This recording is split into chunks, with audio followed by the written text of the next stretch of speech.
Detective Comics 1068, Ram V writing with Ivan Reis on the art, and this is a story told from Two-Face's perspective. Well, I should be more specific because it's both Harvey and Two-Face as separate entities, sort of with the dual narration happening where there's like Two-Face is saying, "Let me take over," because this thing, this demon that they've tied to you, it's only tied to Harvey Dent. It's not tied to Two-Face.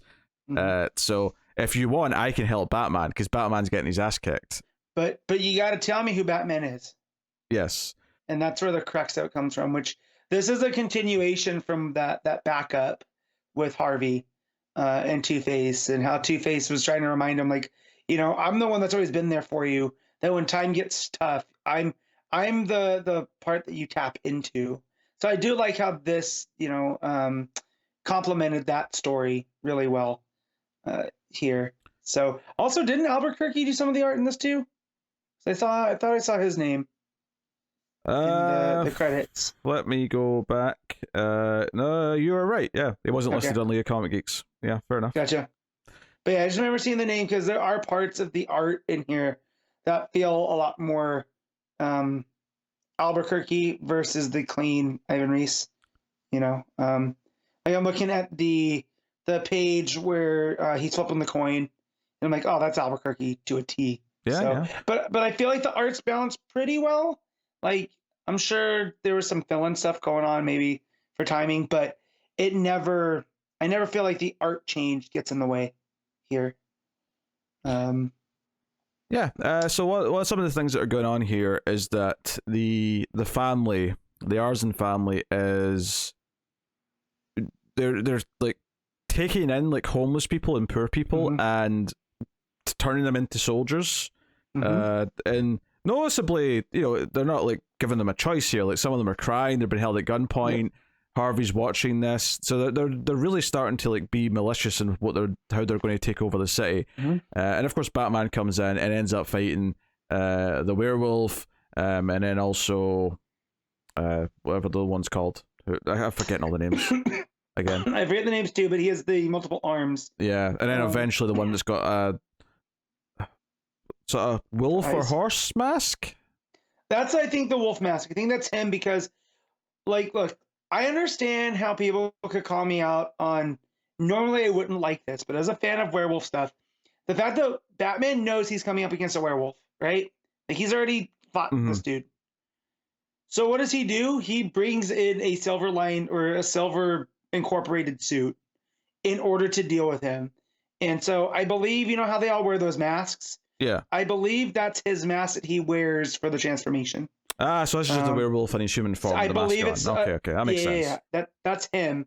So, but yeah, I thoroughly love that where Batman's just like, I came prepared this time. I mean, this doesn't feel cheap at all to me because he's already fought him once. Like, this is, if this was round one and he's like, oh, I've got silver in my suit in case I fight a werewolf, I'd be like, come on now. But no, he knows he's fighting a werewolf. So yeah, that's fair game. I love it. I love that Batman understands the myths and stuff of, monster lore. Now, how do you fight the guy with 6 arms? I don't know. Like, that's a whole other thing. Get some Doc Ock style extra arms. I mean, there's that or a chainsaw, right? We do some Ash from Evil Dead. But they kind of win. Like, they get Batman down, and they're going to tie the demon to Batman and take control of Batman as well. And this is where Harvey and Two-Face they've got the dual narration and like let us take control, let us help him, kind of thing. So so of course Two-Face comes out and first of course he tosses a coin to decide because of course it's Two-Face, and that's a great page as well.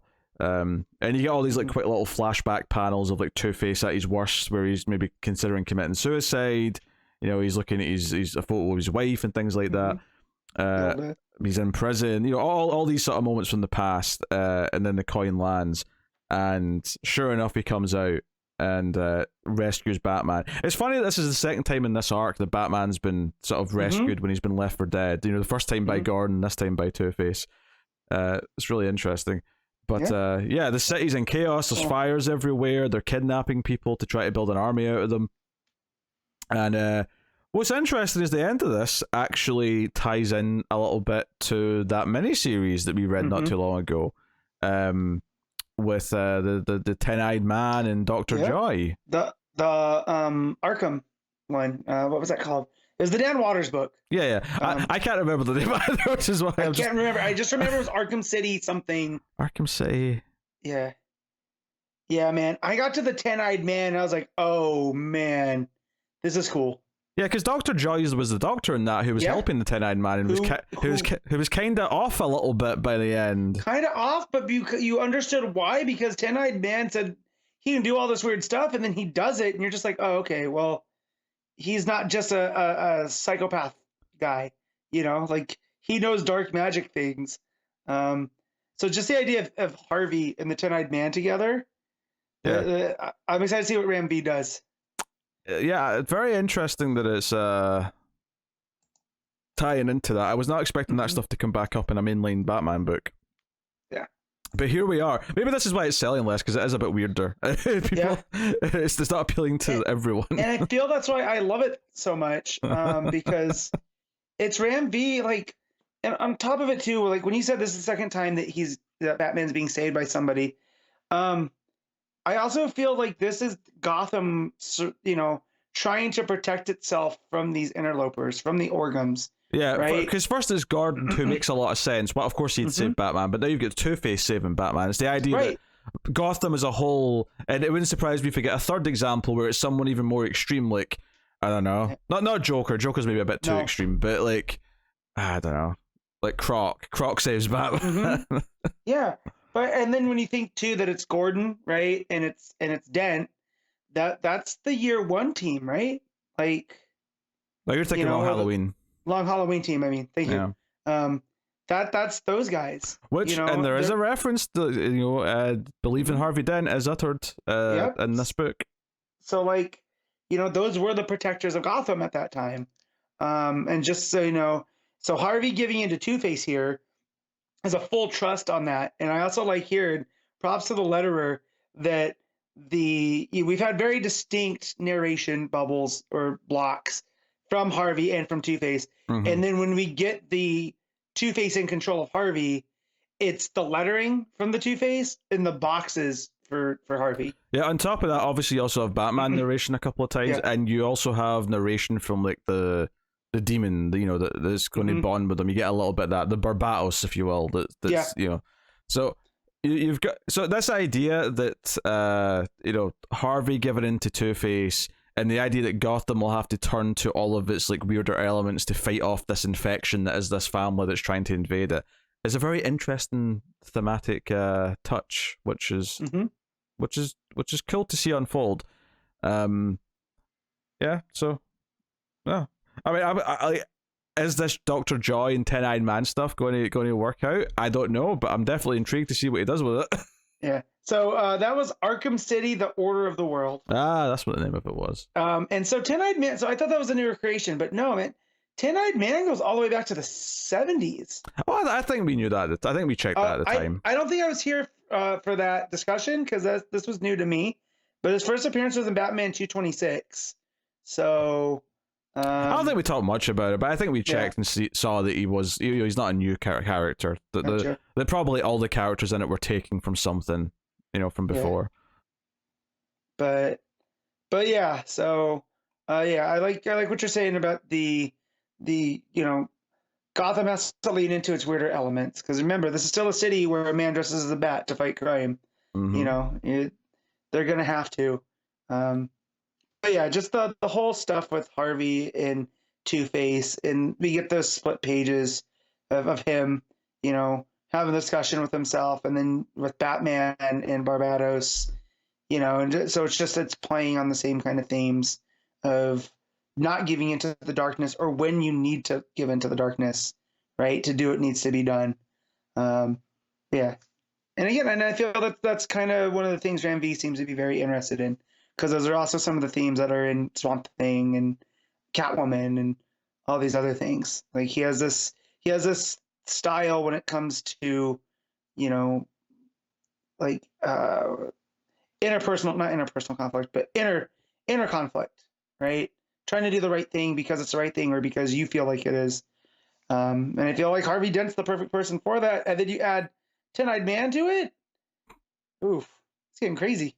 Like that guy has like each of those personalities times 10. So yeah, I mean, almost like did Ramvi, read that other mini and say, I'm going to incorporate some of this into this, or was that always kind of like planted because like there was going to be something done with them later? It's hard to tell, to be honest. I wish Connor was here, which that may be the first time that was said. Because he's a big Dan Waters fan, so I wonder if Dan Waters and Ram V come from the same circles. So like maybe they're buddy. And as Waters was putting together that, he was telling Ram V about it. Ram V goes, "Oh, Ten-Eyed Man. Oh, I could use that down the line somewhere." One of those types. So yeah, and the art is fits the book. It is a little bit. I don't know. It is a little bit in the messy side at times. It was quite scratchy. It's going for kind of a vibe, which I can appreciate. But we do have two artists, and it does kind of get in the messier side at times. So what are you giving because neither of us read the backup, so no, I tried, and then it started to get onto the Gordon stuff that I did not read with the kid, and I was half asleep on top of it, and nothing was sticking. So I was like, I'm just gonna skip this. Maybe Pete read it, but he didn't. So I've read the backups to this in ages, so no. No, but I thought maybe you jumped back in because you had read the Gordon stuff, right? I did. I read the first. No, I read the first arc of that. Yeah. Okay. But I mean, yeah. So gotcha. I'm gonna give Detective Comics an 8. Okay. Yeah, I'll also give it an 8. Like, I really like what it's doing, but some of the art being a bit messier. Keeping it sort of at the 8 level, not going any higher.